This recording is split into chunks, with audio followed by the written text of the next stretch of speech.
Alright guys, welcome back to another episode of Crossing Swords. As always, I'm Andrew. Before you say anything, let me just do this. Who's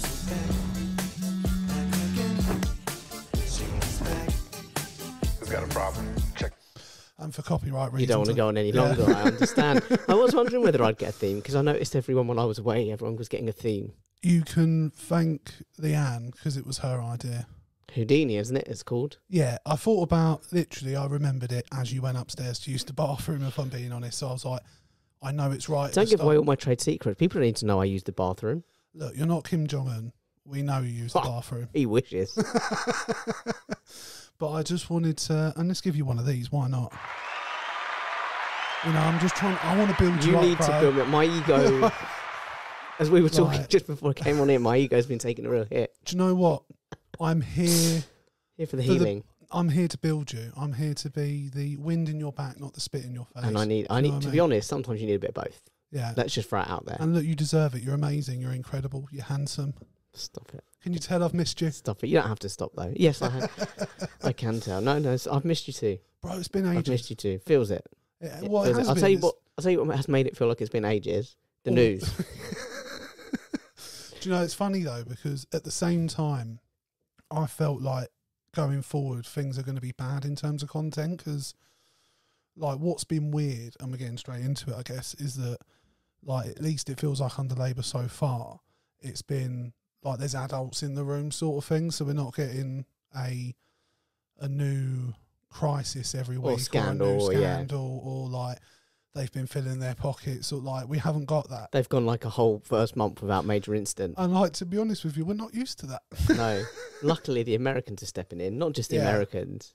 But before we jump into politics, how have you been? I've been good. As you know, my ego has taken a real hit. It's really struggled. Basically, you've been smashing the new job, is what we were discussing just before. Certainly my first trip got some really good reviews. The second trip I got some nice immediate feedback from passengers, but obviously they've left official feedback. I haven't seen that yet. You know, the sort were you getting don't know. What do they call it? The Guard of Honour as you walked on. I asked for one. No, we obviously said yes. We actually had to finish on someone else's coach. Okay. I often finish on someone else. It's kind of like a trademark of mine. I've heard that. It was weird meeting. No, I'm not even going to go. No, we literally got to the ferry port at Dunkirk, and as we came through the check-in, the fan belt went on the air conditioning. Okay. So it just completely snapped, and this smell was horrendous. So we had just basically made the decision to offload all of our stuff onto there was like another half-empty coach that was going to the same place. Yeah. So we just kind of swapped over. I do also owe you an apology. I've been really good for every episode except one playing your voice note. Did you miss one? I missed it in the last episode. The reason being, I normally put it in my notes after the first topic, so then it's like a nice little...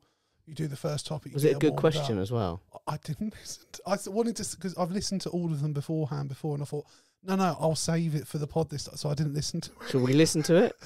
Yeah, we can. Let's listen to the update, because I don't know what the update was. 1 second. Did you do the update where I was drunk and doing it? There was one where you were really quiet. And drunk. Were you drunk? Was the same one. Was that in Switzerland? Yeah. Okay, yeah, I think that was the same one. 1 second, we send each other messages. Why the fuck the passengers? I love them. They're a great group, but why they decided Switzerland was the place to go out drinking, like the most expensive fucking country in the world. Yeah. Did discover this shot though that tastes like Listerine. Oh really? It's actually quite nice. What was? I would disagree. I've tried Listerine. It's like drinking mouthwash. It's quite nice, but like a mild mouthwash. Okay. Chill. So not like Listerine at all. Listerine's not. No, Listerine's quite strong. Yeah. Nice but then saying that, when I use mouthwash, I go for the strongest possible. I go for like coarse. I want to feel it. I want to. Do you know what I mean? I want to feel like my mouth's getting clean. Yeah. Right, guys. Here's Jake's update. Oh man, have I got some fucking tales for you on this diary? All right, so I'm coming up towards the end of the trip. It's weird listening to you. From Engelberg to Florence. Florence was fucking. It feels like a very Jake thing as well. Like 30 degrees. I didn't have fucking. I might have been drunk here. But the guy was pretty chill. Like, I had to send him some paperwork. Yeah, you're and I was like, I'm struggling to get on the Wi-Fi. Look, and he just went, yeah, don't bother. It was cool. It was cool. Rome was a joke. Like the actual accommodation. So it was like 36 degrees. I had 2 go down with heat stroke. It was intensely hot. Yeah, warming, really bad. I also had like none of the rooms were ready. Well, 2 were, and then people didn't have towels, and they went downstairs in the hotel. Legitimately, was like, "Yeah, we've run out of towels." So I had people drying themselves with their fucking bath mats. Absolute joke. Yeah. Then where did we go from Rome? Venice. Venice was cool. Did a walking tour. That was cool. Boat back. Kind of cool. Kind of chill. Nice dinner. From Venice on to Austria. Oh, Austria. That was sick. We went to the Alps. Yeah, I'm drunk, by the way. I'll get that. I'll cover that, motherfucker. We couldn't tell, Joe. Yeah, the Alps. That was sick. We did canyoning. That was fucking dope. Canyoning? Really good fun. Like, abseiling, literally just, like, you had to walk out on a bit of rope. Like grab a rope, climb round to the edge of a waterfall and just abseil down. It was sick. There was also one part where you literally he was like, "You're gonna go down on your back," and I was like, "Okay, cool." So I sat on the edge of this little waterfall, turned around, he was like, no, face me. And I faced him, I was like, "What?" And he's like, "Yeah, a little bit to the left," and then just fucking yeeted me off the fucking thing, just pushed me backwards. It's dope as fuck though, watching everyone else come down. It was really cool as well. It was dope as fuck. Everyone When you're loved it. drunk, Best experience by you far. like the word dope, don't you? What wasn't fun was like midnight. Fucking air raid siren went off. Do you want to know what that fucking was? So no one told me before that in certain parts of the Alps, the Austrian Alps, there are fire people that are like part-time or volunteers, and rather than text them or page them or ring them, they respond to a fucking air raid siren. So there was like a mad storm and the air raid siren off like midnight, and people were like, "What the fuck?" And I'm sitting there panicking, like, do I Are we all about to evacuate all my passengers? I don't know, it's cool. Anyway, Austria on to Prague. Prague was cool, depressing because we lost the Euros final. That's fine. There was like a bunch of Spanish fans. It's fine. Anyway, my passengers were really chill. They bought me a lot of drinks to try and like make me feel better about it. Then from Prague, we went to Berlin. People really enjoy Berlin. I love Berlin. I'm a big fan of Berlin. Some of them went to the Kit Kat Club, not knowing what it was. If you know, you know. If you don't, you don't. I'll be curious to see whether you or either of you, Joe or Big, know what the fucking Kit Kat Club is, but it was intense. They saw a guy in a dog mask getting railroaded from both ends. Wow. Guys have to take their tops off, like phones, all that kind of stuff. And from Berlin, we are now in Amsterdam. It's our last stop. Was all that my in passengers Berlin? wanted to do a sex show. Kit Kat, yeah. Of course it was. I was not up for it. Dirty German I bastards. went and arranged it anyway. They now have my number. I've now made a contact with the sex show in Amsterdam. One of the people could not give less of a shit. Some of my group had to get involved. My driver tried to stitch me up and get me involved. Luckily it didn't work. There was like a really fit woman. I wouldn't have been against it. She did like mad striptease and then put a pen in her vag and like drew on someone's guy's chest. Fuck, I'm going on. Okay, it's been a long time though. It's like a lot's happened. Anyway, coming home soon. It's cool. It's currently like 3 a.m. here. Yes. No shit. So drinks have been consumed. We went to a bar after the place Sex show where people have sex show. Anyway, that's my kind of diary. Kind of into every single bit of culture. Managed to get a round of applause. I I don't know did what's my last going on country with introduction, and when I did my driving tour in Berlin, I got them to give a round of applause to the driver. I was like, well, there's no driving tour without driver. And then they gave me a round of applause because they were like, no tour without a tour leader either. Whoop whoop. Anyway, good fun. I'll catch up. I'll do some questions.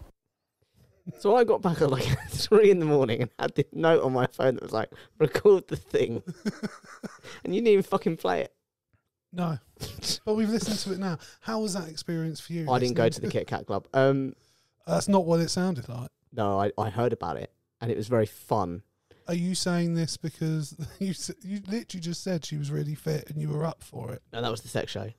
Yeah. So you were at the sex show. I was at the sex show. No, that was a different thing. They're two different things. Oh, right. So what is the Kit Kat Club? It is just like a sex club. Right. Like you go in and you just have consensual sex with everyone. If you Oh, want it. right. So was this part of the itinerary? No, God, no. They literally they'd heard about this cool bar. And they were all like, "Let's all They go were have like, yeah, sex." let's go in.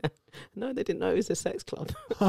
And so the morning after, listening to them tell me about it was like amazing. And yeah, the standout was that You sure you didn't go? And that's what I said there. But when they were all like, "Oh, we've just like went in and left," and I was like, "Were you there like half an hour later?" Going, "I'm outraged. I'm going to leave in 20 to 30 minutes. Yeah.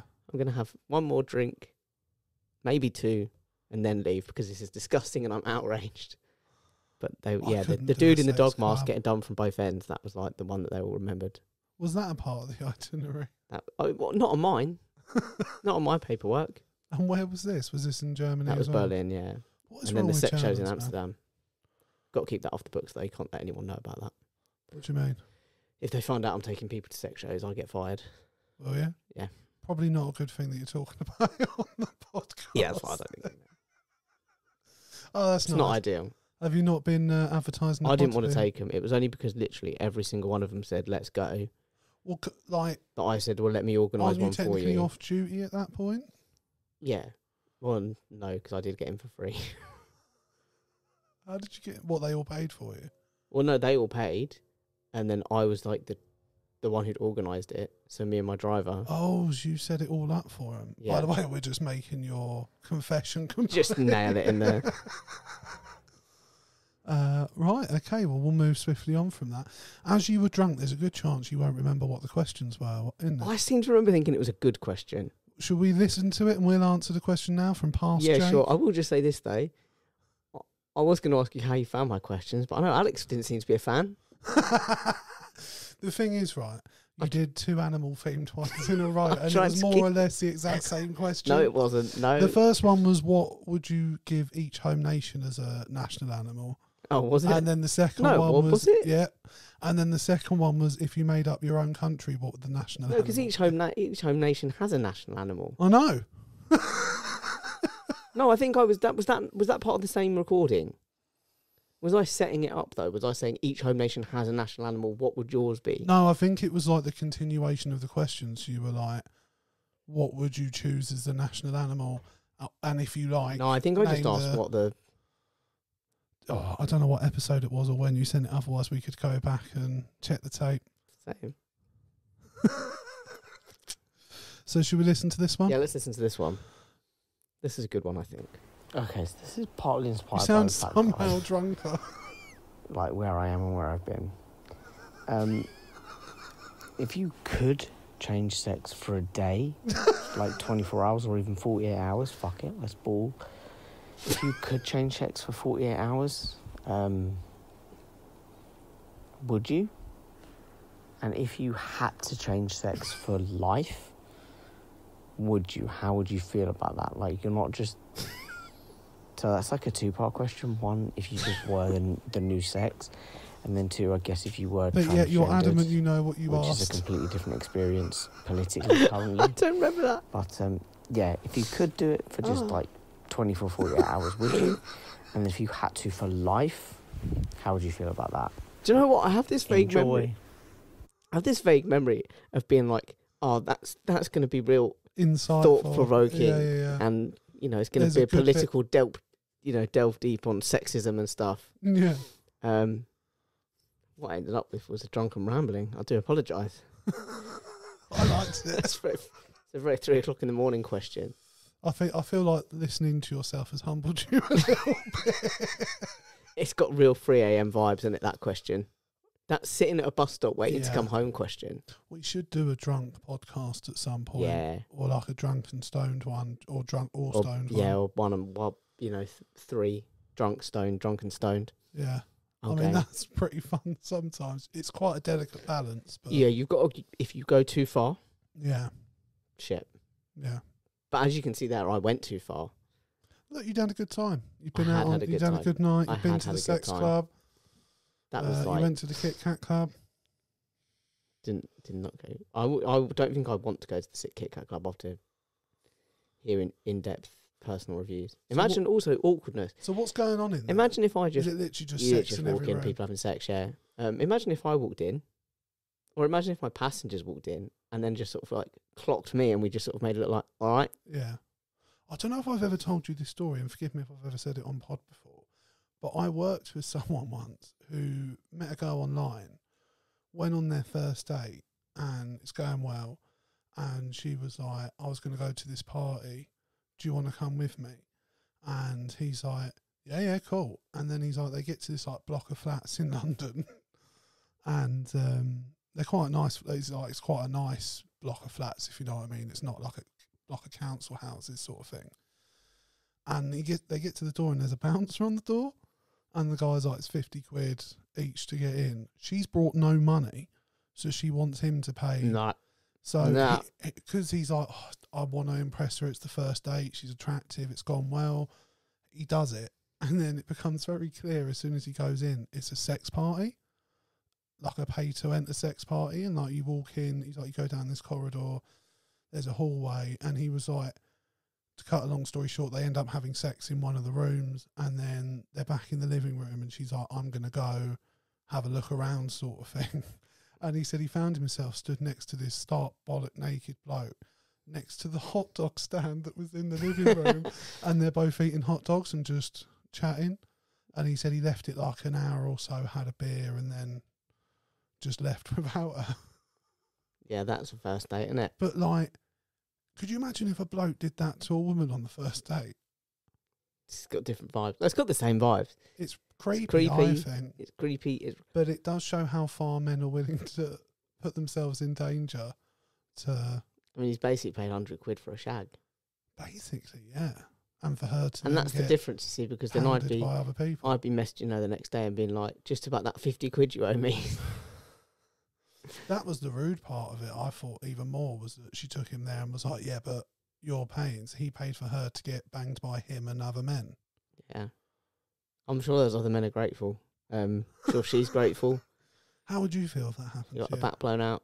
How would I feel if that happened to me? Well, you and I both know I wouldn't pay it. No, that's true. It would have ended ended there. It sort of ends there. It's a very... Once you go through the door, it really is a hypothetical door for me, because there's just... we're in uncharted territory because I'm not paying that entrance fee. What if she went... Would you have paid it for just you? No. No, if we're on a night out and she goes, oh, we're going to go to this party, be like, yeah, cool, I'm up for a party. In my head, I'm thinking it's a private party, but maybe if it's like a club thing, we get up, there's a bouncer. Yeah. In my head, I'm like, okay, what's my cut off here? 20 quid? Yeah. If the date's going well and I really like her. Do you want to go to a £20 sex party? No, not knowing, not knowing it's a sex party. That's the issue. Not knowing it. If I get there and I'm like, okay, 20 quid. But what if it was £20 and it's a sex party? Well, at least I've only paid 20 quid. Would you have participated? For 20 quid? I'd have got my money's worth, yeah. Jesus. I'd have been over what do you consider your money's worth? Stand. That's not a... How many people makes your money? I mean, literal hot dogs, not, the other kind. No. How many people makes your money's worth? I think one. I think once you've had one... So just having sex with her would have been enough? It would have been, yeah, 20 Would you quid. have paid £20 each for both of you? Like if she was like, I haven't got any money. Because I'm like, no, because you brought me here. Oh, so she's got so you should have known. If she gets in and she goes, I had no idea it was a paid thing. Yeah. But I'm sorry, if you're going there and you know it's a sex party, you know it's going to cost you to get in. Okay, that's not going to creep up on you. Yeah. If you went in and you were like, oh, I didn't know it was a paid thing, and then you walk in and go, oh my God, everyone's having sex. Like, okay, fair enough, you didn't know. But no, you'd have known. You'd take me there.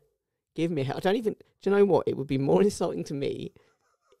It would have been less insulting if she'd have, rather than giving me a heads up that it's, oh, we're going to a sex party, if she'd have given me a heads up and gone, oh, it costs 50 quid each to get in. I'd have preferred that as a heads up. Yeah. So that I could have politely said, thank you, enjoy your evening. But again, first date, sex party, no money. Are you fine with that? In principle, there's a lot of it I'm fine with. But it's the fact that she's asked me to pay. Yeah.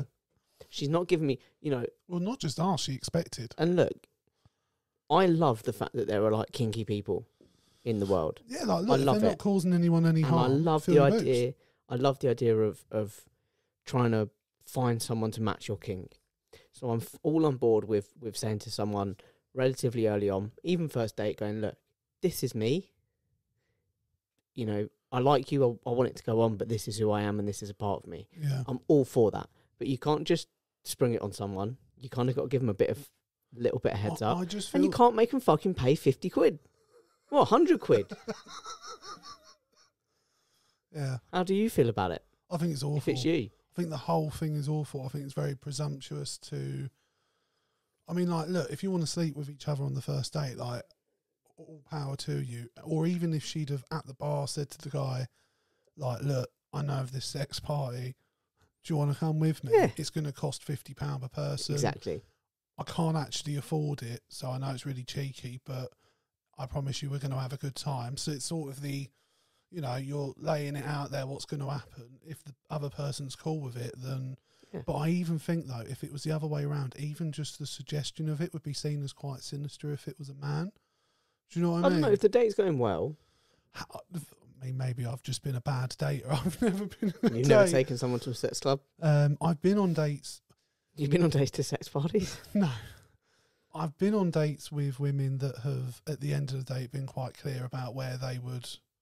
like the rest of the evening to go, but even then, I couldn't even consider, like, it's just me. It's not a prudish thing. It's like a self confidence. Like, I don't know. I get that. Like, I get that. To me, I would have been like, it would put me off of a girl if that was the first date suggestion. It's one thing having to perform just for her. Now you got to perform for a room Well, and full that's of people. the thing, because like the guy who told me about it, I was like, "Did you have a look around just to see like what was going on?" And he was like, "Yeah." And I was like, so he was like, you just open a door and it's just like a mound of bodies and like people are just doing stuff and they'll like, look, see you're at the door and be like, do you want to, like, it's all really open and cool and everyone. But imagine like you're going hell for leather, you're giving it your moves, which like for me, I've got a limited set of moves.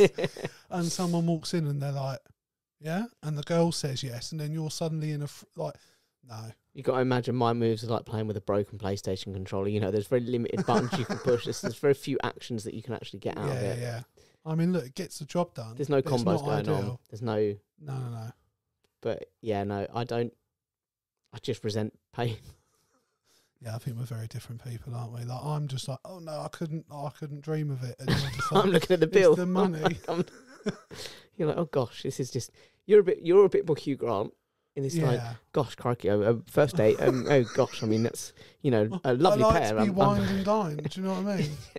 So you've got a lovely body, and for sure on another date. Whereas I'm just like 50 quid. Like I'm a bit 50 more, quid. I guess what you would consider like a sort of female attitude towards it, of being like, I don't want it to just be You want more romance? Yeah, I guess so. I need to trust the person, and like it's much better when you know each other and trust each other. Yeah, at least that's how I feel. I had experiences. Like, look, that's not a judgment thing. I don't have an issue with anyone else doing that, as long as you're not hurting anyone and everyone's consenting. And I've had experiences that are more casual. Yeah, and to me, they're fun, but they're not as good. Yeah, like it's better to have a connection. Yeah, I think it actually physically feels better. Yeah, when you got a connection, but. For sure, I'm there. I'm just looking at the bill. Is that part of the conversation, the gayest conversation me and you have ever had? No. Saying how much we like connection. And given that we've actually talked about cocks inside of each other. Cocks inside of each other? Yeah, but only on stag do. No, but like, what, cock in a cock or? No, cocks inside of, a cock inside of you. Oh. And so on and so forth. That's fine. That's not gay. If it's on a stag do, it's not gay. No, stag do's are fine. But fuck, man, we just did far longer on sex and sex parties than I expected. It's just not paying 100 quid. So just not doing it. Understood. And I wouldn't expect Message received. Move on. Where would you like to begin? A lot has happened. There's a lot of ground so much to has cover. happened. What would you like to start with? Let me take a shot. Go for it. Quite literally. I'm talking you about want to go for the jugular, do you? I want to go for the tangerine man in a wig. Yeah. I want to go for the Donald. Much like the shooter. Who, let's be honest, was it real? What do you mean? It really happened, but was it an inside job? The thing is, I love first off, by the way, I love the fact you're in conspiracy corner with me right now. And I get it's just for this. I'm not assuming now that you're into the Madeleine McCann theory or 9/11. I understand it's just... It's a case by case. It's a case by case basis, and I respect that. long as you don't What charge me about £100 to be on board. What makes you feel that way? What is it you've seen and heard? And Okay, here's what makes me feel that way. First of all, you're telling me that, like, I've seen the venue. There are very limited opportunities to get a gunman in. yeah, You're telling me that they didn't cover every single angle. Questionable. Second of there all, were women on duty, Jake. second of all, yeah, it's given him a fantastic image. He's actually not really done any damage physical. He's maybe a touch of tinnitus from the ringing or whatever, but and yet he's managed to get a great worse than the voices in his head. A great photo op with the blood and the fist in the air, and also that's another thing that people. I know Donald Trump is Donald Trump, and he's very egotistical, and he would have immediately, his first thought would have been, "I want to be seen," if it was real. But the Secret Service and the security team would not have let him put his head back up with an active shooter on site. They would not have let him re-emerge unless they wanted him to. Yeah. Donald, what's that? Can you see him? Camera. Can you see him, Don? Have a look. Go in the distance. Yeah. Wave about, see if it gets his attention. And do you know what that's going on? There's an image from behind them of one of the female Secret Service agents ducked behind them. But there's also someone got moved just before it happened. Okay. From behind. I also think, by the way, I've got to give a shout out to Joe Biden, who, fumbly bumbly Joe, who actually took the time to reach out to the victims of the shooting. Obviously, one person injured, one person killed. Yeah. Might have been two people injured, but one person killed, one person injured at least. And he's actually reached out to the victim and to the victim's family. Trump hasn't. Yeah. It was at a Trump Has rally. he not? No. Oh wow. No, Trump hadn't reached. I last looked this up about 2 days ago, but Trump hadn't reached out. Biden had. This was before. So this was Could just that be a before bit of Biden stepped survivor's down. guilt to be. Don't know, but I for me, also, I know it's, but they killed him very quickly. Yeah. Well, that is the I know that's a American way. gunman. I know that's the way. That's but the security way, It's isn't just it? one of those things where, because me and Joe discussed this. The problem is, if they wait, he can then potentially either have another go or get more people before they get him. Do you know what I mean? So like every second they waste, and it would have been great to find out what his motivations were. But I just think also, like, I love the news reporting on him where they reported that they were like, oh, he was a member of this gaming site. They also sell this game that's like about assassinations. There's no evidence he played it, but the company make it, makes you think, makes you think. And then his last search was like porn. Listen, if I'm about to go and take a shot at a president, I respect it. He took his shot before he took his shot. Do you know what I mean? I'd want to ease the nerves, calm the nerves, so to speak. Oh, you'd be on tenterhooks, wouldn't you? Yeah. But no, Depends how you do it, but everything I've listened to from ex-security people, inside job, ex-soldiers, that's what it screams. snipers, they're all like, none of it makes sense. Like how close the roof was to the president for no one to even be on that roof. They were like, normally exactly. You'd have a sniper up there. Your own sniper in the position he was in. Yeah. Like, so no, none of it makes sense. It wasn't like that. I'm being very tongue in cheek when I take the piss out of the female Secret Service, but it was not good in terms of optics on how they were performing that day. Like there's the now famous image of like one of them like flapping around with a gun, trying to put it away, pulling it out again, like looking around everywhere. But no, I agree. I think it stinks of definitely like they either found out it was going to happen and decided to not warn anyone, or someone's played a part in it somewhere. Yeah, because for a young lad to somehow pull off killing the president of the United States is mental. Well, getting close to, he didn't obviously. Well, if it wasn't for the fact Donald him. moved his head at the last second, But none of it adds up to me. It all screams that something's, and the outcome is that he's got this great image, and he's Donald himself is behind it. No, that's what I mean. Yeah, I wouldn't be surprised. I wouldn't be surprised if it was him, because I think when you look at it, what's the none of it makes sense. Well, not enough of it made. There's too much of it that doesn't make sense. And then the outcome is that Donald Trump now has this fantastic image, and even amongst that's being likened to the Democrats, even amongst people who don't like Republicans, they can, even amongst them, they kind of look and go, well, he did take a shot for the country, and he's taken a bullet, and what, he's still going on You know, you've got to respect that kind of thing, and that's the takeaway. I mean, I know most people that hate him still hate him, but I don't know, man. It screams inside job. Well, and then like in the aftermath, you can't in any way criticise Donald Trump or be like, I could understand why someone might want to do it because it's getting a huge amount of backlash. Is that a segue? It can be, but it's the Tenacious D and Jack Black situation. Yeah, let's segue. Jack Black, you fucking coward. I love Jack Black, and like up until a week ago, I would have died for that man. Yeah, I would have gone to bat for that man. But you're a fucking coward. Stand by your friend.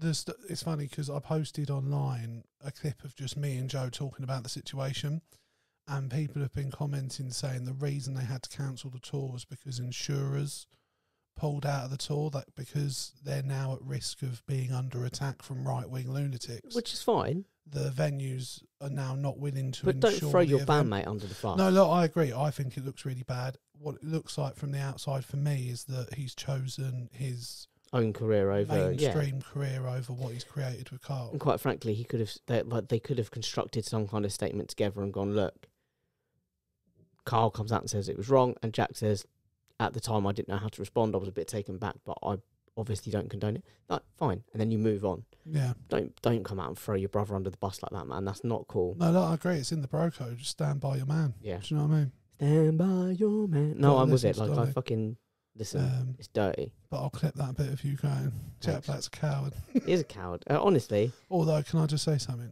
The Kung Fu Panda movies are fire. I've only watched the first, 3. Yeah, they're great. I've not watched anything past 3. I might have seen number 4, maybe. But the first 3 I love. The first one in particular is... And the first one's a good film, yeah. Yeah, and you've got, is it Ian McShane? Yeah, There's the voice of the bad guy. There's the leopard or whatever. Yeah, the tiger. Get it right, Is he bro. a tiger? Show some respect. You He's sure? definitely a tiger. You sure? Look it up. Tai Lung is the name of the character. Okay.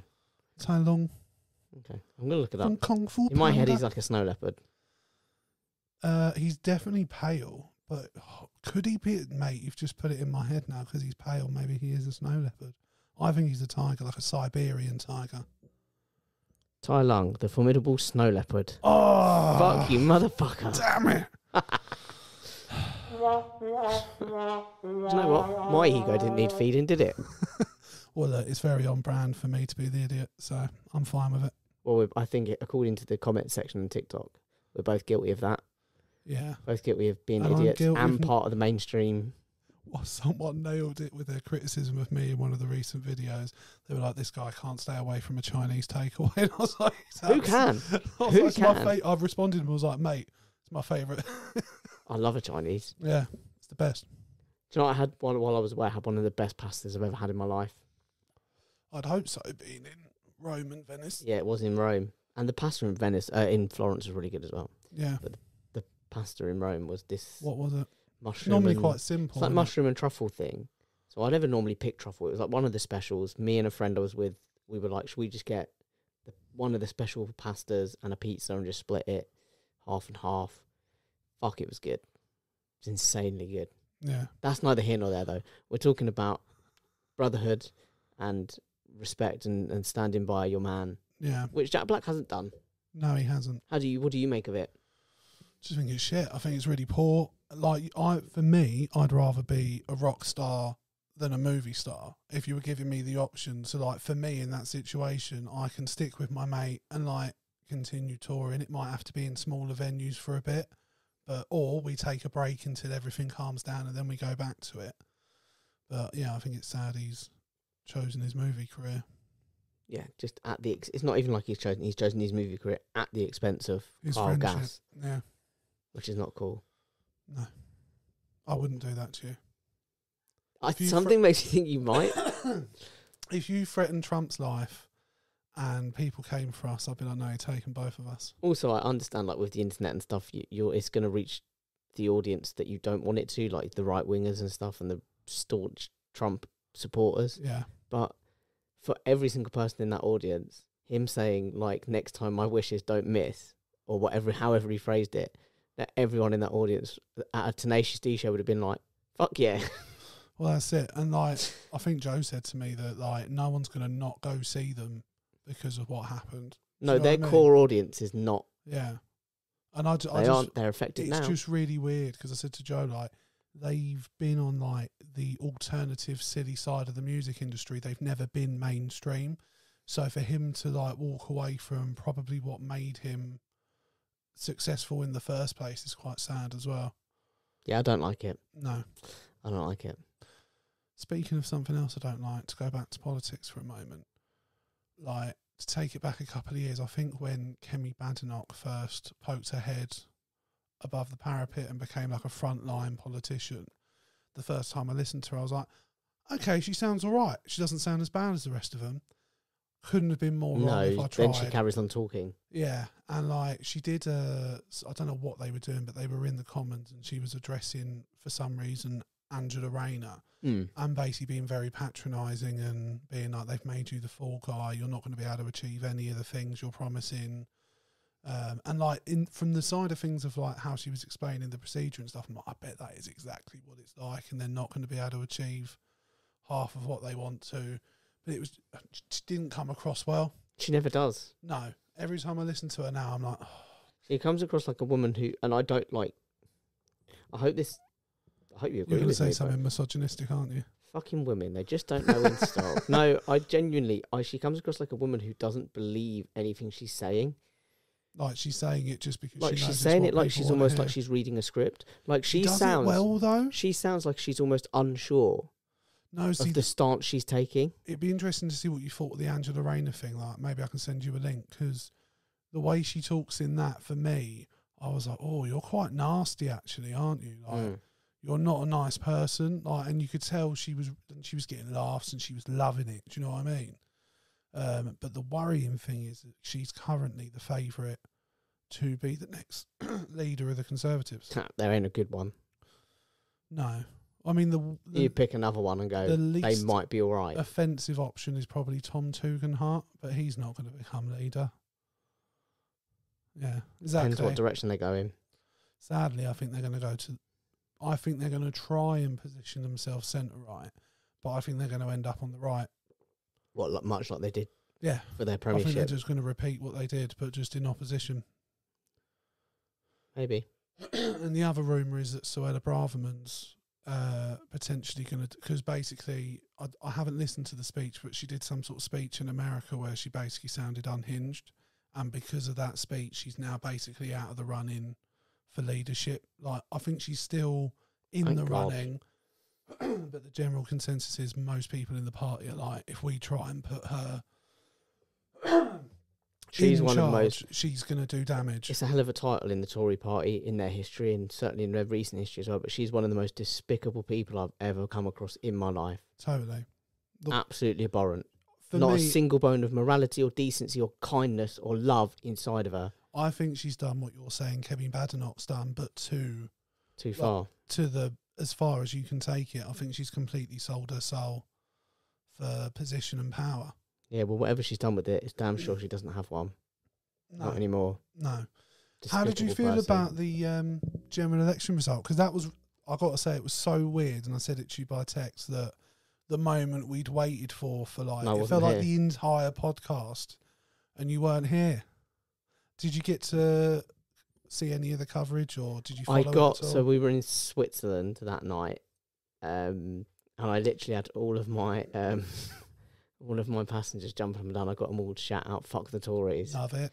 Except one of them didn't quite hear me right because we were in a bar, and she was like, "What did she say? Like fuck the Tories or something?" Or she didn't quite get it right, and I was just like, "No, Tories." Well, I guess if you're not English, you're not going to know. And I explained, I was Or like, give them a British. little brief thing about how the party have just been replaced, and we're really happy about it. How did yeah. you feel? Don't know, because it's been coming, hasn't it? I guess so. For me, my attitude was, because Happy the extent of their demolition. I would have liked it to have gone a bit further. I would though. have loved it to have gone further, But but it's still the worst since like 1906 or I something. think it's ever. It's the worst they've lost. Certainly in the modern politics. I think I listened to a video today where they said it's the least seats they've had ever. So that speaks volumes. I mean, it's there. And they did it to themselves. Oh, totally. Like, look, That's not been a campaign from Labour that have suddenly come up and gone, oh no, trust us. No, it's literally been everyone turning around going, I want anyone but the Tories. yeah. I mean, and Labour suffered a couple of surprises themselves. They lost a couple of the people that would have been in their cabinet, and I believe both of them were in predominantly Muslim constituencies, and that's because of Keir Starmer's handling of the Gaza conflict. Which you know how I feel. No, I know, but yeah, like I think when I think about how the next 5 years will go, I think you're probably accurate with your prediction beforehand. I don't know whether they'll lose because I think they've got such a large majority. They'll probably hold on to power, but I think they'll lose a lot of seats. But I don't.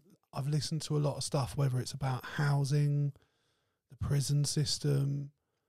I'll tell you what's really nice the is having NHS, James Timpson involved. 100%. I mean, That was a huge baller move.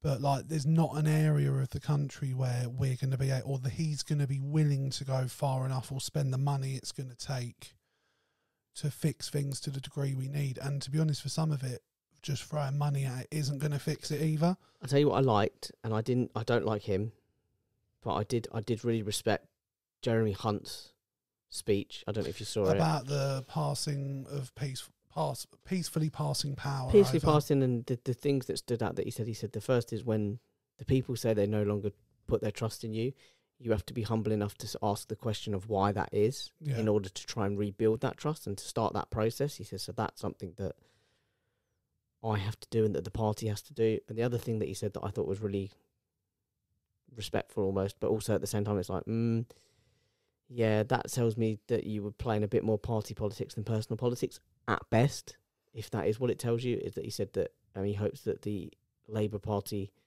commit to some serious improvements in the NHS, or not improvements, he said some serious upgrades, or however he phrased it. He says that are sometimes difficult for a Conservative party, a Conservative government to do.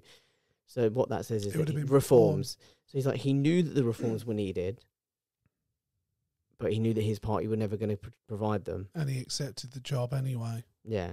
And to be honest with you, I think that's the issue for the Tory party writ large, that they put power and position over country every single time, and personal gain and personal motives. Like, most of the money-grabbing wankers that were filling Parliament, most of them would have just lost their seats.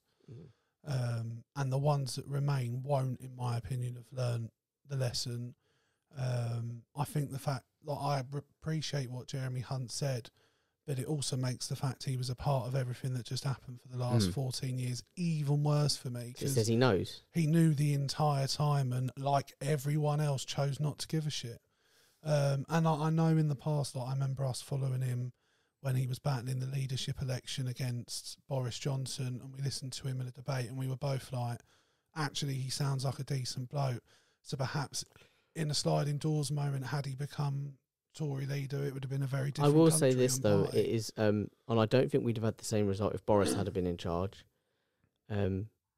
But it's very nice, the difference between the American politics and the British politics is that there was such a nice, peaceful transition of power. Well, and look, Trump gets shot in America instead. Hunt comes on and says these nice things. You know, Rishi doesn't kick up a fuss or anything. He just and actually takes his golden plated helicopter off into the distance or whatever he does. And Starmer, in his first address to Parliament, actually made a comment to say, since the start of the election, and I would disagree with him, since the start of the election, I would say since losing, his behaviour and the things he said about Labour, he said, have gone far and above what the traditional norms are in terms of pleasantries. So he said, I thank Rishi Sunak for doing that. And then you look over, and they're throwing toys out the pram at each other. So it's fucking coup, January 6th and all that business. Yeah. So that was quite nice. Yeah. And I genuinely don't think if Boris had been in charge that it would have been the same. I think Boris would have done some mudslinging on his way out. Oh, totally. Absolutely. It'd have been backhanded, and it would have been... Yeah. But I think he'd have definitely done some mudslinging. Yeah. But I think it's going to be interesting for Labour because they've positioned themselves as, we're going to change everything, we're going to fix things, we're going to get the country on the right track, and I think they're going to really fucking struggle. Like the prison It's thing, a big job. The prison situation is fucking terrifying, by the way. In September, they're going to be releasing thousands of dangerous criminals, by the way, because the prisons are full. And yet, at the same time, what a jumping off point. They've just incarcerated some Just Stop Oil protesters for 4 years and 5 years, respectively. Yeah. For they were planning to block the M25. The M25 was blocked before, and it did do some kind of disruption, economic disruption and stuff. But we're talking about a non-violent protest that didn't even occur. We're talking about the planning of a non-violent protest, getting a custodial sentence of not even just 6 months or a year. If they'd have got prison for 6 months, I'd have been worried for the country, because it's like getting a custodial sentence for planning a non-violent protest is not ideal in a democratic country. They do underplay like the economic damage. It runs into like potentially 3 million's worth of economic damage that they did, and then on top of that, there was a story about someone who had cancer that was stuck, and they then didn't get an appointment. This was like one of their most important appointments for their cancer. They missed it and had to wait 3 months. Now, most people will know, because most people have known someone with cancer, months can be the difference between life and death. Weeks can. I know, and I just want to preface it by saying I don't necessarily agree with their tactics. No, look, we'll get into it. But the fact is, giving these, and I know this has been the phrase that's thrown around a lot, and I'm not normally a fan of it, but I am going to use it. You get less for raping someone, you get less for murdering someone in some instances, depending on the degree of murder.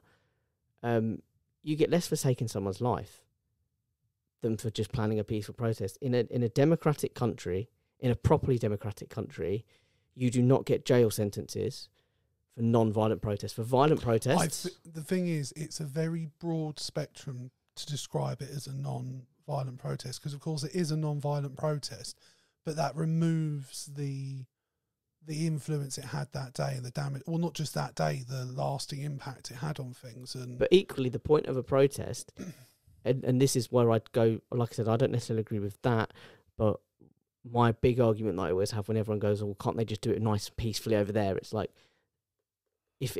imagine if, and I know it's facetious, and I know it's fucking pretentious, but imagine if Emmeline Pankhurst had have done it quietly out of the way, and her whole gang had have, done a nice little protest that didn't actually disrupt anything or get in anyone's way. Well, women wouldn't be voting today.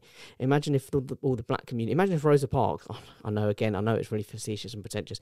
Imagine if Rosa Parks had have just given up her seat and instead chosen to protest peacefully in her own little home, because it wouldn't bother anyone and it wouldn't get in anyone's way. Well, black people would still be riding a separate bus. Black people would still be having to go to separate schools in America.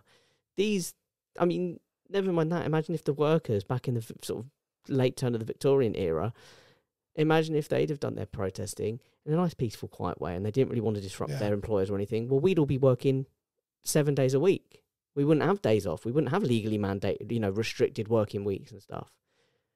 All this stuff comes through protest, through disruption. No, totally. I think the problem is, so the idea that you can't protest quietly and separately, that's not the point of a protest. I agree with your argument, but that doesn't mean you have to do things like that can risk people's lives, that people can't get to the hospital. You can, like, for me, I'd rather they were causing criminal damage to the fucking BP head office or something like that, or like blocking the Chinese embassy or the Indian embassy, because they're two of the biggest polluters in the world. Like, stuff, there's other options than that. I've sort of gone on a journey with it since it happened, because I thought it was a long sentence. I still think it's a long sentence, and I think that is unjust. I have an issue with people being jailed for protesting in general. I think we all should. But I think I'm iffy on the level of damage they've caused. I could go either way on that, to be honest with you, because I think they did cause a lot of damage. I don't think it gave the message that they were intending. I think they pissed off the wrong people. And I think that's been the issue with their approach in general. It's something we've talked about before, that they're targeting the wrong people and pissing off the wrong people. I think they'd probably argue with that, because I think they'd say it's everyone that needs to be complaining about this. So the reason we're pissing everyone off is to get their attention. I also listened to Chris Packham today, and he was sort of the reason why I'm now... He speaks very well on it. 100%. He's now why I am on the Just Stop Oil side rather than anything else, because when I found out that in the court case this was, for me, what made it go far too far in terms of how it was being handled, that the judge wouldn't allow them in their own defence to explain why they did it, only that they did it, and that the other part was that the jury were not allowed to acquit them on conscience. So basically, because there was a conscionable reason, at least in their mind, as to why they did it, that had to be completely disregarded. So it was a completely, in my opinion, fraudulent trial.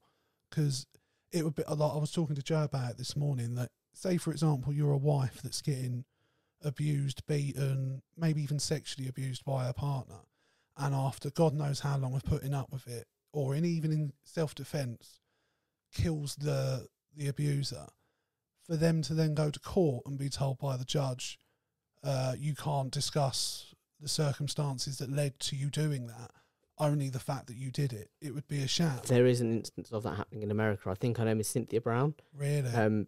She was being abused. She eventually killed her abuser, and she's still in prison. She's been sentenced to like 15 years. Yeah, they won't listen to it. There's like half a dozen governors and senators that are calling for the courts to at least re-examine it and reassess it. But they basically, yeah. So that for me is just like, if there was a demonstration about this, I'd be right there with you, demonstrating for it. Like for me, this is the legacy of what the Tories of the protesting bill, of the Policing Act. 100%. This is it. It's now. I know a lot of people hate Just Stop Oil, and I know that none of them want Just Stop Oil to be doing any of the things they're doing, and they'll exactly like you did, and they'll quote about people in ambulances not getting through and stuff like that, and I know that. However, in a democratic country, you should not be having people go to prison. Certainly not for years. What would you say an appropriate punishment would have been for planning a protest, even a disrupt? They didn't do anything. They planned it. No, fair enough. But okay, but but they did. They blocked them, didn't they? Climb up the Dartford, and it's been done by other Just Stop Oil, but these guys were just planning it. Okay. That's all they did. They just had a Zoom meeting that a scum fucking newspaper journalist infiltrated, and then sold out to the police. So first of all, I hope that person never has a fucking peaceful night's sleep ever in their life. You dirty, despicable fucking disgrace of a human being. Surprising. But the fact is that these people are going to be like, ignore how I feel about it personally, whatever. It should worry you. People they hadn't even carried it out. People getting custodial sentences for planning first of all, like I said, it's non-violent. Okay, it's disruptive, and it might be... Could cost lives, though. It's very extreme to say so, but yes. Well, no, because the last time it happened, it cost lives. But it isn't non-violent, and they haven't done it. They're planning it. Okay. It should worry all of us that people are getting custodial sentences for that. Getting fines and community services, fine. And I would take that up on a case by case basis, and I might think, but in terms of getting actual prison sentences, longer than you would get for committing certain violent crimes, people who commit fucking GBH, people who commit especially murder and attempted murder. When you add in the context of how full our prisons are, they're 99% full. And exactly, our prisons are at a fucking crisis. They're at a breaking point. We can't fit any more in, and we're putting in people who have had a Zoom meeting about doing a protest to try and save the planet. I mean, I know I'm deliberately adding some stuff. I obviously misunderstood. I knew the co-founder wasn't. I thought this was all related to the previous one. I didn't realise it was all just a Zoom meeting. It was just a Zoom meeting. I knew that was how they got the co-founder, but I didn't realise that was all of them. They were just planning to do it. But no, look, getting a custodial sentence when prisons are full anyway. I feel, to be fair on it, we have to be honest about the potential risks that come with doing something like that, because it can be the difference between life or death. Whether it's directly responsible for that, but it could potentially be. And like, for example, and again, this is just throwing a hypothetical out there. If you were on the way to a dying loved one and you couldn't get to them, horrible. because I'd get out of the car and cave their heads in. And I'm on their side, but I get it. You throw people's emotion, and that's where I'm like. But like I said, it misses the mark. What they do and how they do it, I might disagree with. Yeah. But the fact is putting someone in, like I said, and politically, it doesn't even make sense, because you've got, you're literally about to, like you said, we're a few months away from releasing thousands of criminals. Yeah. Some of whom did commit violent crimes. And there's people Because there's not going into prison, by the way, that have committed violent crimes. Yeah. Because there's too much of a backlog in the courts and in the prisons for them to be able to All process the meanwhile, these ones are being put away for just talking about doing something, and that all of that should worry you, in my opinion. Do you think anything's going to happen? Do you think people are going to protest this, or...? No, I don't think they will, because I don't think Just Stop Oil have a good public reputation. I think they should. What's the line from Star Wars where the Chancellor gets sworn in? Oh, this is how democracy dies. Yeah, but with a round of applause. Yeah, with thunderous applause. Yeah. It sort of feels a bit like that, doesn't it? Yeah, because people are clapping and going, they should have got longer and all this stuff. But it's like you've got people, like you said, we're about to release people. But there, for me... But and then also, it's sorry, I just said this, because it's also then... What it suggests is what they're getting because it's high profile and because they're Just Stop Oil and they want to send a message. But then in doing that, technically you're not following the letter of the law. You're trying to send a message. But you should be, by terms of the law and the democratic judicial process, there should be no special accounts taken for... It would... you judge the crime on the crime. Like a missed opportunity for Keir Starmer, doesn't it? For him to have stepped in some way. I don't know what his power is in that situation. No, but to communicate the sentences or to say I don't agree with as the ex-head of the public prosecution service and Prime Minister. It would have been great for him to come out and say, even just he doesn't actually have to do anything. But then again, it alienates him from that base of people. But for him to just come out and say, and particularly frame it as the prison thing, going, we've inherited a prison crisis from the previous government where, we're having to release prisoners before they're... But we're going to lock these people away that haven't. But we're going to lock these ones up, yeah. No, it's mental. That's where I fall down on it. Worries I have issues with their methods and the way they do. I'd like to be part of the marketing team. Do you know what I mean? I'd be like, look, guys, I don't necessarily have the answers, but let's workshop some. Whilst I fully agree with their principles, do I like Just Stop Oil? No. Do I like... I respect the fact that they're doing it. And look, the media is clearly against them as well, and their cause, and that's a massive part of the issue. It's why they don't have public support and their own. But I don't necessarily like them. I don't like a lot of the stuff that they do. But it for me, this is the real life impact of the fucking policing bill that we both sat here and said is going to be a downfall of the democracy in this country. Yeah, and the fact that at the time Labour didn't commit to, if we get in, repealing it, and you're like, because they want to be able to use that power, if they need to. But yeah, no, it's frightening shit. So yeah, sad as well. It's sad. Is there anything fun that's happened while I've been away? I actually don't think. Well, Biden stepped down, so that's sort of fun. Yeah, big. I mean, it makes no difference to the outcome of anything, really, does it? He wasn't going to win by the looks of things. No. And I don't really engage with American politics that much, to be honest with you. But I remember saying to Joe, I sat and watched his address in the Oval Office for the shooting, and I said, he'll be talking completely fine. I mean, and you can tell he's reading from a teleprompter, so it's very obvious. But he's speaking fine. And then just out of nowhere, he just starts bumbling or says the wrong word. And it's like, mate, it's written down. Well, what's that word you're saying? What's interesting, and it won't, like you said, it won't affect it at all, but the entire Trump campaign has been run on, 90% of it has been Trump. Biden's too old for the job. He's, you can't do the job at this age. He's not quite and right. Isn't Trump older? And now Trump is officially the oldest presidential candidate in history. Yeah. So it's interesting that they've spent their entire campaign going, you're too old, and now they have the oldest Trump, in history. The cognitive difference is insane between the two of them, isn't it? I saw something interesting as well. I listened to a little bit of a radio thing, and they were talking about Kamala Harris stepping up and becoming the presidential candidate for the Democratic Party. Oh, I sound like I've been out in Amsterdam again. 3 a.m. What did I put Slurring in my iced tea? I'll tell you another thing. It's a Long Island iced tea. Woo! No, but I saw them talking about. They said that the approach. They said you can't try and rationalise with Trump supporters. You can't try and attack them with any kind of you're wrong. This is why you're wrong. They said what they care more about than anything is their image. They said the best thing that she can do is just come out and go, you all look ridiculous. With the things in the ear, just go, you guys look absolutely pathetic. Yeah. Do you know what I mean? Just attack them on that front. And they said, obviously, there'll be kickback and Trump supporters will be Trump supporters, she said, but it will be far more damaging because also they not like they have been told the logic and the ration behind various things in various different political genres, for want of a better term.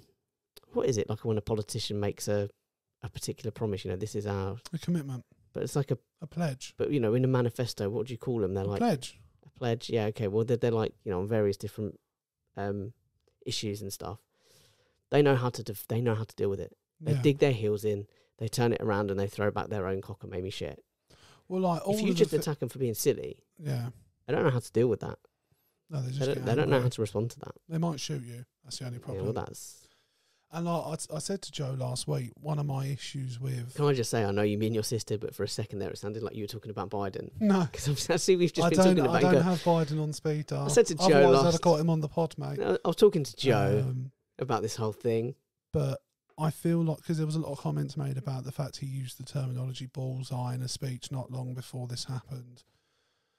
And I was like, I feel like that removes all of the context of all of the division and literal violence Trump himself has incited. Like he's January 6th. Do you know what I mean? Like the insurrection. Yeah. Like senators or whatever, they were having to hide in their offices because they were going to get beaten to death by an angry Trump mob that he literally set on them. Yeah. And like I'm not. But Biden's the one inciting violence, is he? And we have no evidence of that. We don't actually know. Like I said in the pod last week that he was a left-wing guy. And I meant that just in the sense of because Trump's on the right, I'm assuming he must be like a nutty left-leaning guy that's like Trump's the devil. But we actually have no idea. We don't know how mentally unstable he was. Are you talking about the shooter? Yeah. I think he turned out to be a Republican. A Republican? Is that the... That's Trump's party. Really? So he was a right-wing... Yeah. Nutter. I mean, he obviously wasn't far right, or he'd have been on board with Trump. But you can't have been a centrist because you're not shooting anyone if you're a centrist. But yeah. Shit, no, fair enough. I didn't know he was an actual right winger. That confuses me even more. That does. That makes no sense. Even some of their own don't like him. Yeah. Mental. Or maybe he was hired by Trump because it was an inside fucking job. Maybe. I actually promised rich and glory. I heard someone talk about, and he was shot, that they think it's more to do with Trump has talked about ending the war in Ukraine. And like, look, I don't know how feasible that is, whether he's actually capable of doing that. The only thing I would say is, though, I don't know what he did, but at the time, Kim Jong-un was banging on about, I'm going to drop nukes on America, I'm going to do this. Donald goes over there once. I haven't heard a fucking thing about North Korea since. Like that, he just wants attention. Like, he just no, but what did he? Like, he must have done something over there. He just wanted to be seen. That's all he wanted. Maybe. Donald gave him that. Maybe, but like, I don't know whether Donald went over there and just did something mad and was like, "Mate, I fucking dare you. I will leave North Korea scorched mark on the earth if you even hover your finger over a button, mate. If you even move towards the sky remote." I'm blasted. Like, I can just imagine Donald getting really serious out of nowhere and be like... Broken clocks right twice a day. Genuinely, there's been... I can't remember who he sat down with. That is the only thing I would say he achieved as a president. He did sit down with some leaders. I think it was regarding a Middle Eastern issue. Yeah. And he just said, like, you need to both stop being... He basically just sat down and went, you need to both stop being fucking pillocks. Yeah. Right? You stop shooting him, you stop shooting him. And we'll be cushy. And then we'll all be all right. Yeah, and it was just like... And you know what? He sort of just... Sometimes that... Less political, less diplomatic, more direct approach is needed. I listened to a podcast the other day where they were like, you just need to get all the people in the Middle East that are leaders, like all the terrorist groups, get them all in a room. We'll all do LSD or mushrooms or DMT, Bond. And we'll just go on a spirit quest together. And at the end of it, everyone's going to be like, what's the fucking point, mate? Come on, let's all just get along. I actually think ridiculously it would work. It would probably work. But yeah, so like for me, I don't know. Can Trump go into a room with Putin and be like, mate, come on, this ain't on. You know what we can do to one another. We know where this ends. Let's just call it quits. And the reason that's a theory is that if he somehow found a way to end the Ukrainian war, is that means a lot of people are going to be out of pocket. There's a lot of money being made from the war in Ukraine. There's always money made from war, and that potentially those people might have wanted him dead. I don't think I don't think he possesses the ability to stop the Ukraine war. I don't know. The one I don't thing, think he even wants to. maybe not. Maybe he's one of the people benefiting from it. I don't know. But just something to throw out No, there. I like it. One controversial figure to another, Gareth Southgate. Yeah. How do you feel post? We've had time to Look, heal. I'm going to say it. He has done something that England football has not done for me for a long time. As much as I found it really stressful watching Got your England at hopes the up? last tournament, he made me believe at times. Did you during believe in this tournament? Not in this tournament. Okay, I We was were going to dog fucking shit. say, mate. I don't even know if how he you made had the. any belief in this tournament, you're a fool. I don't even know how he made the final. But I just mean throughout his whole tenure, he's actually made me believe at times. Yeah. I think he is the most successful England manager. I know you can do all that. Look at who he played in each No, round. I think or whatever, Alf but- Ramsey's the most successful England manager. Yeah, okay, He won a for sure. He tournament. actually won a tournament. But okay, Yeah. but since Alf Yeah, Ramsey, you since can- I 1966, think if you're we've- looking at pure results and achievement, there's been tournaments we haven't even qualified for. We've had some of the best players in the world, and we haven't Yeah. even qualified for. Like, was it the 2008 Euros? Had some of the best players, didn't even qualify. yeah. Okay, Iceland. 1994 World Cup. We had some really we was in a bit of a transitional period. Didn't qualify, but the fact is, he took us to a World Cup semi-final, 2 European finals, And a quarter final.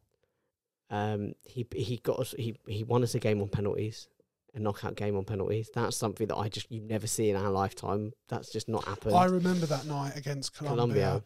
And I was at work when the match was on, and the store was dead, obviously, because everyone's watching the football. And the match was late, and I remember the penalty shootout was still going on, and I'm stood there at the front door of the store watching the game on my phone. And I'll agree with you, at that point of Gareth Southgate, after that game, I believed I was on board. And I'll tell you what else he's done really well, because there are criticisms, and I'll get onto them. Yeah, I just want to start with the good stuff. No, totally. And I also want to say, I think in terms of changing the image of how people felt about England, and you can argue he's a victim of his own success by turning it around. There is an argument to be made there. I think as a representative of the country, as a representative of the national team, the way he's behaved, he's been a consummate professional. I think it's fucking disgusting anyone would throw a bottle at him. And I've been one of his biggest critics, but I think anyone who behaves like that isn't a football fan. They're just a fucking thug. Yep. And I think they should be ashamed of themselves. I don't think, you can criticise him, but he doesn't deserve any of the animosity. I wouldn't have ever booed him. No, I don't think he's deserved any of that. I think, like you said, he's handled himself brilliantly. I think what he's done really well as well is two things. He's shielded his players really well. He's taken the heat off of them brilliantly, and when they have come under attack, he's been the first one out there defending them. I think Not the just most famous when you look image back will to be fucking- him with his arms over Bukayo Saka and after the when you penalties. compare it to Glenn Hoddle, who threw David Beckham under the bus with the whole red card thing and fucking hung him and out he was to getting dry. death threats because of it. Yeah, and who's surprised when the England manager turned around and goes, he was a bit of a cunt, wasn't he? Do you know what I mean? Like, he's cost us there. That's so the complete forgot he opposite of the did that. approach. And then Gareth Southgate, I think he's protected his players well. The other thing that he's done more than any other England manager before, because I don't know if you've ever watched any of them when BT Sport had the late kickoff, and they used to do this show where they just sit around and chat, and it'd just be really good, insightful talks. One of the things that would always come across on those, one of the things that came up a few times when they had all the England players at the time, and you hear them talking about it, being really honest about it, they said, at the time, yeah, you'd never give your all at England because you didn't want to accidentally give something away to one of the other Chelsea lads or to one of the United lads. Yeah. They said, we literally we'd go to England and we'd still set ourselves up in our little camps among our teams where you wouldn't want to give anything away because of the club rivalry came above the national and pride. Apparently Gary Neville's a bit dishonest when it comes to that because he talks about how he was never like that, and if you listen to anyone else talk They all about say it, that, he was yeah. the worst for it. But it's really interesting. So some of the players like Steven Gerrard's been really honest about it. Frank Lampard's been really honest about it. Who else has been really honest about it? Paul Scholes has been really honest about it. It's really, when I've seen him talk about it, it's really Joe Cole as actually probably one of the biggest ones who talks about it, and it's been really honest. But Southgate's made them a team. When they get together, they're not at club. They are an England team. Yeah. And I think he's done that really well. Obviously, the criticisms are number one. at what point did he decide that England need 12 right backs? I don't know. Do you know what I mean? When he's picking his squad and he goes, do you know what? I've only got... I imagine like his... I'm missing a left back. What should I do? Bring a right back in. One of the FA guys messaged, just sort of rang him up and went, sorry, Gaff, we're just looking at your call-up sheet here, just before we send out the text and stuff. Just you've got Trent in the midfield. You've got 4 right backs in your squad. Is that right? He goes, do you know what? I did have the same concern. You're right. I'll add a 5th just to be on the safe side. Thanks for calling. Like, I don't know why we've done that. And obviously we set up. I don't think we changed the system. I don't think we were adaptable enough. So I think when we played better teams, we were set up well. So, like, I think the best game we played in the tournament was probably against Spain. I'm not saying it was good. I would disagree. I would say we had a 5-minute spell against Spain, in my opinion, where we looked good, and that was when we scored the goal. And I thought, fuck, are we actually going to go for this now? And then we sat back again. We literally set up to play without the ball. But unfortunately, we're a team who, most of the opposition we're playing against, we have more of the ball. Yeah. And we never knew what to do with it, so we'd be going backwards and sideways, and we never had there was no drive. There was no... Also, I feel like he took the creative wheels off some of the players, whereas he should have just been chucking Foden in more of a free role and saying to Saka and saying to Foden and just kind of going, boys, just go at it and do your thing. I feel like it was quite clear early on that Foden was the wrong way to go. Like, it became apparent every time he brought Cole Palmer on that Cole Palmer was for that tournament, all of our big hitters in that tournament did not turn up. No. And like, I don't know who's at fault for that. I definitely hold the players accountable for that tournament as much as Southgate, because the amount of times I watched them playing and I was like, but there's just no movement. There's no... Well, Henry does it best, doesn't he, when he talks about when he played under Pep at Barcelona. And he talks about how he's like, sometimes as a player, you just got to take the responsibility. He's like, I dropped in deep, came to the halfway line, picked up the ball, went past 2, did a little 1-2, scored, and then Pep tipped me off because I'd fucked the system. Yeah. But he's like, as a player, you've got to do that. I think, and I said this to Alex, Pep is ruining football. Yeah. Foden in particular, I think, highlights it, because I think Foden does not know how to play outside of a Pep system. No. You put him in any other team like England and he doesn't know where he is, what he should be doing. No. And the problem is Southgate in the tournament, after a couple of games, was like, oh, I'll put Jude on the left now. Oh, no, I'll put Foden back on. And like, for me, if you've got he selected too many people that could play in the number 10 role, in my opinion. We didn't have an actual left side of the team at all. We didn't have a proper... When Shaw did eventually get fit enough to play, he looked amazing. Even against Spain, for me, for most of the game, he had Yamal in his pocket. It felt like what screamed to me in that final was a coach that is tactically equipped and one that isn't. And like, he trusted his midfielders, whether it was Rodri or was it Fabian that came on to run his midfield. He was like, you're the guy. Oh, at half time, whatever. Yeah. and like changed it. And again, it was the same thing we've had in every one of these situations with Southgate. All of us 10, 15 minutes before a sub happens are like, we need a fucking sub. This is getting getting dry now. He was always a bit scared tactically. He was too afraid to go for it. My issue is I don't think he developed tactically as a coach his entire time in the job. And I don't know how that's possible. Like, what was he doing between matches? Like, there's long gaps between these ridiculous friendlies they're playing. Like, even Eddie Howe, like, he got sacked by Bournemouth, got accused of not being able to organise a defence for love nor money, spends the next 6 months for free just going and shadowing Diego Simeone, who, whatever you want to say about him, can organise a defence and learn from it, and has come back and is a far better coach now at Newcastle than he was at Bournemouth. There's a progression there. I don't see any of that with Southgate, so it makes me question, what the fuck were you doing? Like, the other guy is the mirror image of Southgate. They've both been through all the age levels with their team. The other coach won at every single level with the team. Clearly is tactically equipped. And then we had Southgate, whose only option in every game is to sit behind the ball. We're never going to win anything with him. He's too scared. Like I said, he's too scared technically. He wants to play too defensively, and he's, like you said, he's just too hesitant to make a change. Yeah. But I will say this: I do want to thank him. I think he's been a marked improvement. I would England have have thanked been him if markedly he'd have left improved 2 tournaments ago. But I just think, now's definitely the time. And probably this tournament just before would have been right as well.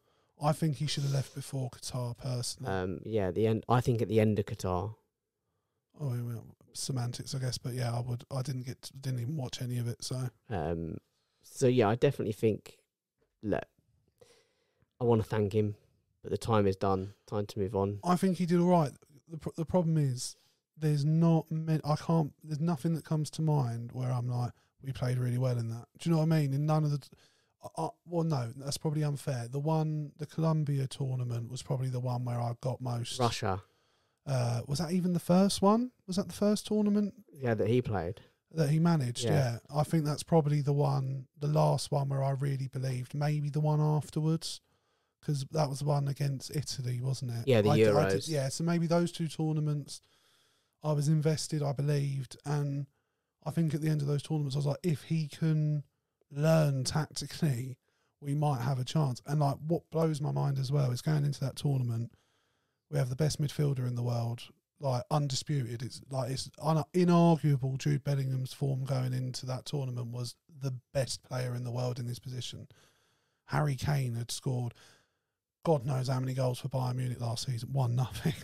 There's an argument to be made. He's a curse, to be honest with you. I was going to say, what I want to see years from now when players that are currently playing in England start releasing autobiographies. He's saying Kane was shit. No, is stories about the management bringing in like shamans and people like to do exorcisms, trying to get rid of the Kane curse. Yeah, and like I actually think.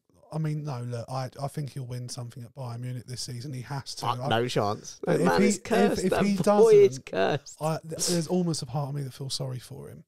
But I don't want to see him in the England team again. Like watching him in that tournament, I said to you and Ash, it looked like to me he's gone out to Germany and lost a yard or two of pace. He didn't look anywhere near as mobile. He didn't turn up. As much as I love Bellingham, Bellingham didn't turn up. And then what I didn't understand, right, was in every other tournament he's been the guy that drops deep.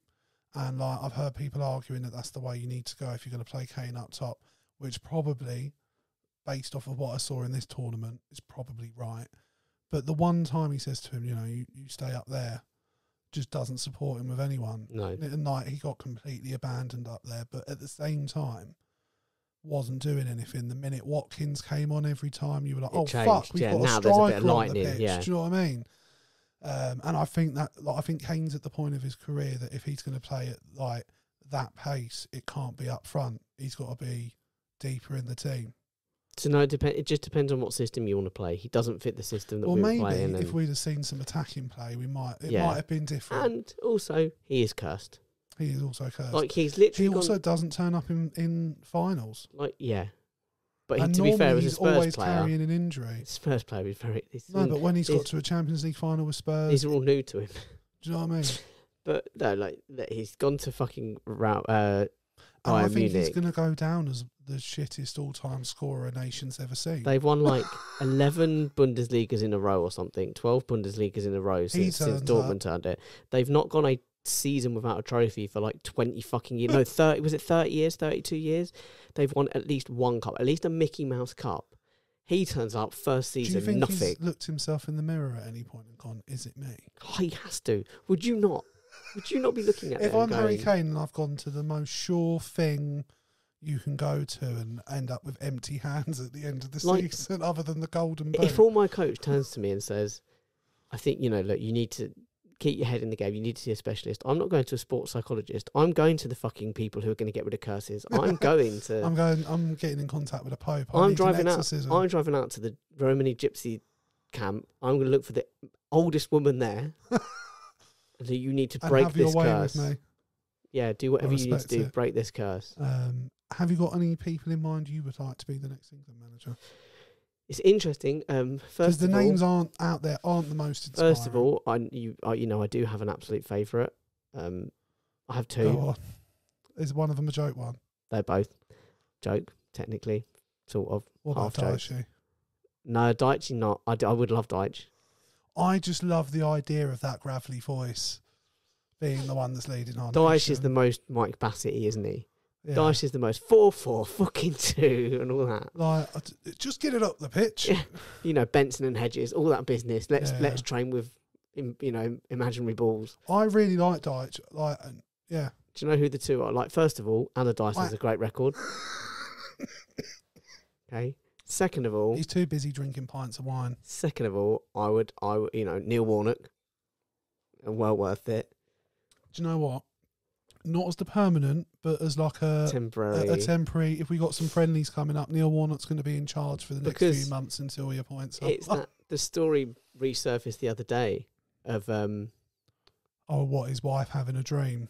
No, of him of managing Sheffield United and then having the pre-season friendly, and this like 14-year-old lad comes in and does like 20 minutes at the end of the game and he's absolute dog shit, and they're all like, fucking hell, this is meant to be some prodigy or something, like he's absolute fucking shite. Yeah. He's 14 years old, what the fuck's happening?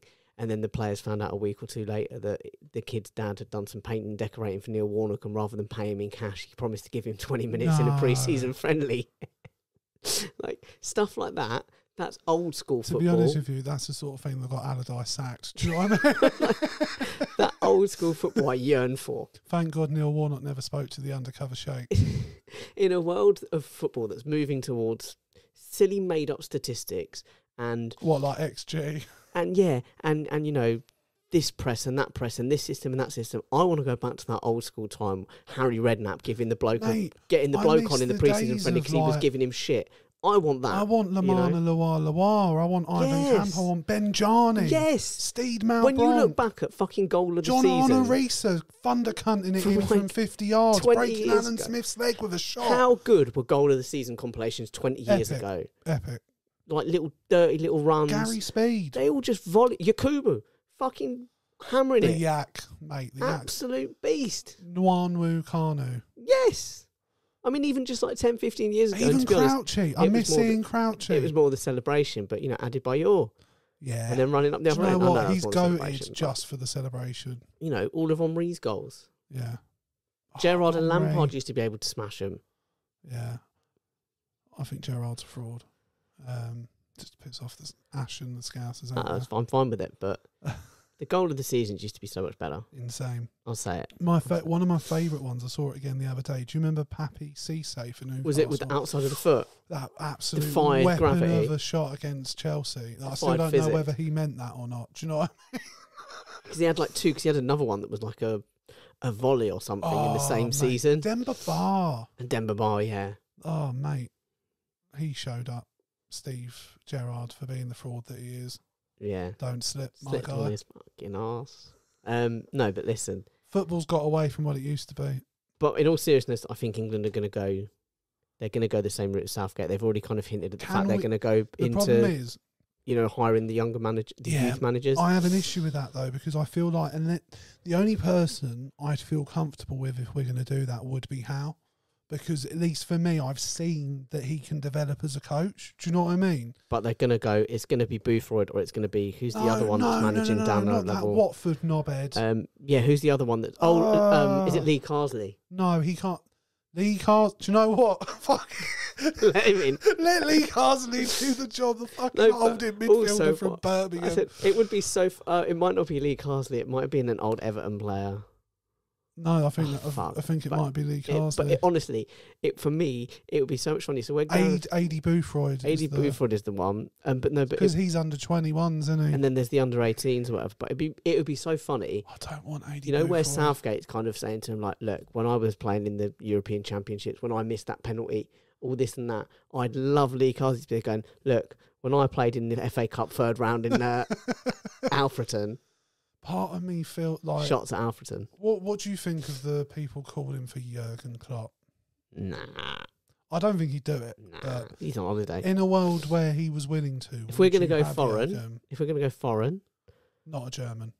I'd go French. I'd go Jose. There's just for the lols. I've heard about the Jose shout, and if it was Jose of 10 years ago, without question, because I think he's still... I feel like when you go out to Turkey, you're sending a message. Do you know what I mean? That I'm not that bothered anymore. The next step is Qatar or China, isn't it? Those are one of the next moves.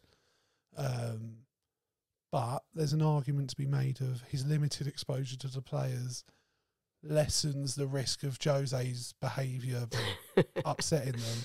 Do you know what I mean? Yeah, if they're just there for a few months, they might just get nice Well, it won't Jose. even be a few months. It'll be a coachy couple of Jose. weeks, only during a tournament is he going to. Oh, every few months, but every. Yeah, it's going to be limited, and I feel like he is more tactically able. Who would you want? I didn't hate the shout of Big Ange. I didn't hate that.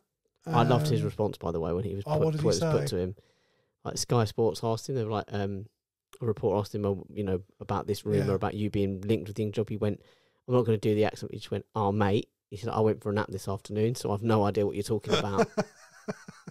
It's the right way to handle Absolute it. Not even engage with it. And do you know what? I hope someone clips it and makes it a GIF so that I can use it in response to things. Like next time you message me some breaking news story, and I'm just like, oh, mate, I've been for a nap. I think it's too early for Eddie Howe. I'd like him to be a bit older. I don't particularly want a young manager. But there's not many people available. No, the thing is, for me... So you're not hiring from within the FA like they did with Southgate? I think it's where I wouldn't hire from within the FA because I don't think there's anyone like in the they FA did with that Southgate inspires me whatsoever. But Southgate didn't, and he turned out to be quite successful at it. I know he never won anything. But wasn't successful. He was the most successful that we've had for 50 years. I said to you and Ash the line that Billy Bean says in Moneyball, that if you don't win the last game, nobody gives a shit. Do you know what I mean? No, and I get that. But compared to his predecessors... He did better than dog shit, is the argument you're making, basically. Yeah. But if they're looking to hire the best, I'm not saying that... Obviously, they want to win to him, but... But the thing is, like, we went out and hired Capello, a man that couldn't speak English. That was never going to work. We hired Sven-Goran Eriksson, that by and large wasn't a very good coach, really. He did all right in Italy for a bit, and that's his main achievements. We hired him because he was a shiny name. Like, an Ancelotti, for example, someone who's actually won shit, tactically adept, handles big players, knows how to get the best out of big players. That would be if we were going to go foreign, that's the calibre of coach I would like. I don't think we're going to get that, so I think... Would a coach of that calibre come to England? Probably not. In lies the problem, I guess. But so who would you like? And then who do you think it will be? Who I think it will be, from what you've just said, it's going to be AD fucking Boothroyd, isn't it? Whose only experience outside of being the under-21s manager was doing an okay job with Watford for a bit. In the Championship? Yeah. Actually, he might have been in the He might have been, He was the Ashley Young manager. 2006 or whatever it was, 2007. When Ashley Young was a youngster, that's how long ago it was, mate. Ashley Young's nearly 40 now. Aren't we all? Shut up. We've all aged. Shut your mouth. And know your goddamn role. Who I'd like, honestly, for the shits and gigs, Lee Carsley or Sean Dyche. Do you know what I mean? Why not? Let's just see what happens. Get a rough-looking Brit in charge. Probably out of all of the candidates, who I think would be the best equipped would probably be Eddie Howe. Probably. Do you know who's available and has got experience with like leadership, handling big personalities and stuff? Go on. Joe Biden. He's too defensive still, though. He's just freed himself up. He has, but he's still not available for a few months. Sleepy Joe, no, he's not available for a few months. We would have to have an interim man, Neil Warnock, and then Sleepy Biden. Joe. Why not? Who would you like? And who do you think it will be? I wouldn't like anyone. Like, there's no one that I would like. In all honesty, there's no one out there. We're in the same position we were 4 years ago when we were discussing Southgate leaving back then. Who is there? Like, there's clearly an issue with the development of British coaches that we're not quite reaching the top level. I don't want someone who's... I want to break away from the Pep mould. I don't want someone who's following in Pep's footsteps. Yeah. So I want someone who's willing to play a different kind of football. I don't want to play Pep football. Yeah. Like you said, I think Pep's ruining football. I've gone right the other way from it. When he first burst onto the scene, it was great and it was fun. Yeah. Now it's gone too far. It's too much. Well, the problem was because at that point, no one had sussed out what it was that he was doing. Yeah. Whereas now everyone's either setting up to mitigate it or they're mimic like it. Arteta, where it's a literal cut and copy. Like there's no fun and there's no flair. Yeah. In a Pep game. And like again, it's a line from Moneyball. It's like if you play like Man City in here, we're going to lose to them out there. Yeah. So And Pep's clear, like, look, this is the thing. I think he's ruining football, but he's also a world-class coach. He knows how to coach players to within an inch of their lives, that they know this is what you do in this position. These are the runs you make. This is who you mark. This is the positions you move. Like, all of it is planned out for him. And clearly it works for more players than it doesn't, but it's also shown that when they're removed from that system, they can't think for themselves anymore. Yeah. They lose. Like, for me, you look at Jack Grealish, I said it to Alex, one of the most exciting players in a long time to come through for England/Ireland. Yeah. That's all good ones. And then Pep got his hands on him, and he's a shadow of the player he was before. He's done. I will not hear an argument. He had a few good games for Man City in a row, and everyone was like, "Is this the resurgence of Jack Grealish?" It wasn't. No, he's not quite managed to adapt to the Pep system. Yeah. But at the same time, the Pep system has taken away from his own game. Well, yeah, because as you said with that Henry story, it's the one I mention every time, that it's Pep's way or the highway. Yeah.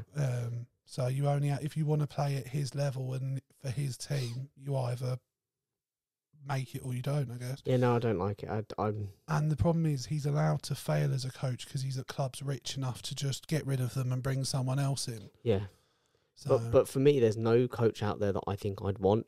I know you said, Eddie Howe. And that's just I will because, give in him my this. opinion, he's a best out of a bad I know bunch. you're not necessarily fully endorsing him. No, it's more of, I've seen that he can I'll give him his improve dues. as a coach. He's done better at Newcastle than I thought he would have done. Totally. And that's down to him. That's not down to the money being No. pumped in.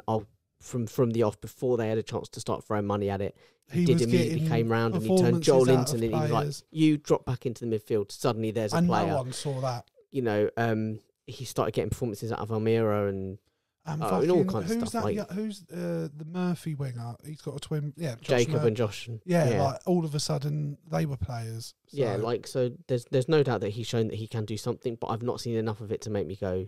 No, look, that's Yep. completely fine because they have also drifted off towards the end of Every the other season. club manager that's currently managing, no, all the ones that aren't managing, they're not managing for a reason. Like generally, normally, again, I don't want to bang on about this like golden age, but when you go back 20 years, normally there were one or two coaches. There was so much competition that there was one or two coaches out of work at any given time that were still good enough to be in work. There was more coaches than work. Do you know now, what I think? I don't think that's the case. The ones that are out of work don't deserve to be in work. Do you know what I think the problem is? I think it's the same reason we don't see a lot of British players abroad. I think we're too arrogant. We aren't winning like Roy Hodgson had a very good career, but he did that by going abroad and plying his trade there, earning his stripes. That's 7 countries he managed in, yeah. But we don't do that. Like, he's a very, very rare example. Like, Graham Potter's another one we can... But, like, he went from Sweden to Chelsea in a very short space of time. So it shows if you're... Robson, famous England manager, even. Went to Barcelona. Yeah. So, like, I think that's what's lacking. I don't think... Like, I think if you're doing a coaching course, you shouldn't be doing it in this country. I think you should go abroad and do it. I think it just... As a human being and as like an adult, I think that's a great thing for anyone to do. I wish I'd have had the confidence to have done it at some point, to just go live abroad for a year or anywhere. Do you know what I mean?